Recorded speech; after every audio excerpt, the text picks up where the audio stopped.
Good Morning Business, Business Plan. Et à 7h46, notre invité, c'est Laurent Giordani, le fondateur de Q Associés. Bonjour. On vous a parlé longuement pendant les journaux de cette étude sur les chaînes d'approvisionnement au niveau mondial, la supply chain, comme on dit en anglais. Alors, on pensait qu'on avait vu le pire au moment du confinement et de la dérégulation totale du commerce mondial.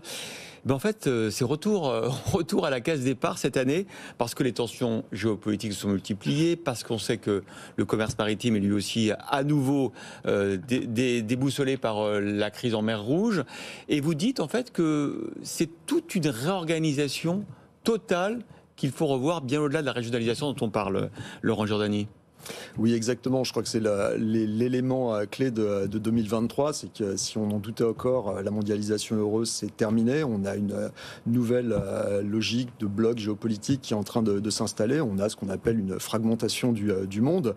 L'économique devient de nouveau un levier au service des États pour assouvir des objectifs stratégiques. Et à côté de ça, on a une carte géographique de la supply chain qui est encore celle de la mondialisation, donc qui n'est pas du tout adaptée au monde tel qu'il est en train de se dessiner. Donc on n'est plus dans le conjoncturel, c'est appelé à rester. Mais moi je pensais, peut-être naïvement, quand on regarde par exemple le nombre d'avions qu'a réussi à sortir Airbus sur l'année 2023, même un peu plus que prévu, que ça allait mieux, qu'on arrivait justement à un peu plus de fluidité. En fait, vous dites non. Alors, on est sur un secteur qui est particulier, puisqu'il a la chance, entre guillemets, d'être un secteur en croissance, avec une forte reprise de la demande des compagnies aériennes. Pour autant, justement, cette demande tend l'ensemble de la supply chain, qui est, pour le coup, exposée à la moindre défaillance. On a vu avec son concurrent Boeing que la qualité était un sujet qui... Ça veut dire qu'il y a trop de pression.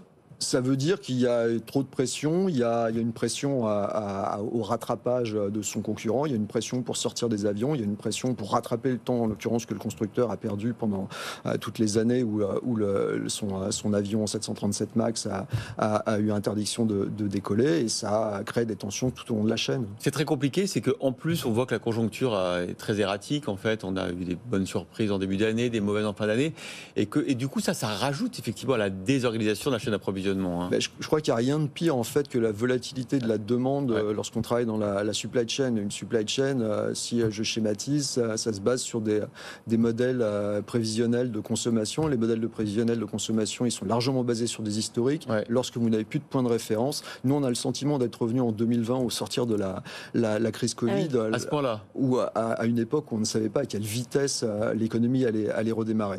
Aujourd'hui, incapable de calibrer la demande. Incapable de calibrer la demande, donc ça a plein d'effets délétères. C'est ce qu'on appelle dans notre jargon l'effet boule whip ou l'effet coup de fouet qui désorganise complètement les supplies.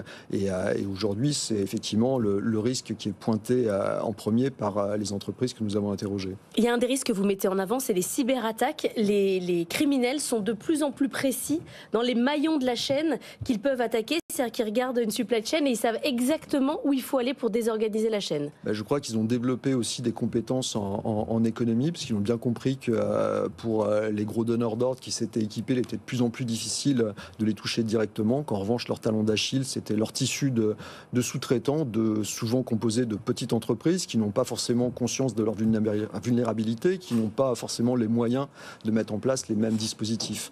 Et puis en supply, si vous bloquez un seul acteur d'une supply chain, vous pouvez bloquer le donneur d'ordre, voire tout un secteur. Donc on parlait des stop and go de la demande, on parlait de la tension mise sur les sous-traitants, on parlait des cyberattaques, de géopolitique bien sûr, mais il y a aussi les pénuries qui n'ont pas cessé en fait et qui sont un facteur supplémentaire de désorganisation. Alors là, ça va être éminemment variable d'un secteur à l'autre. Effectivement, pour un certain nombre de secteurs, on est revenu à une situation relativement normale, surtout lié au ralentissement de la croissance et au stock qui avait été constitué. Ça, c'est pour l'énergie notamment. Pour l'énergie notamment. En revanche, on a encore des secteurs qui sont tendus. Vous parliez de l'aéronautique, c'en est un. Il y a encore des tensions sur le titane, sur les aciers aéros. Il y a des tensions aussi sur certaines matières agricoles pour l'agroalimentaire. Ça va être l'impact des événements climatiques qui deviennent de plus en plus fréquents et intenses.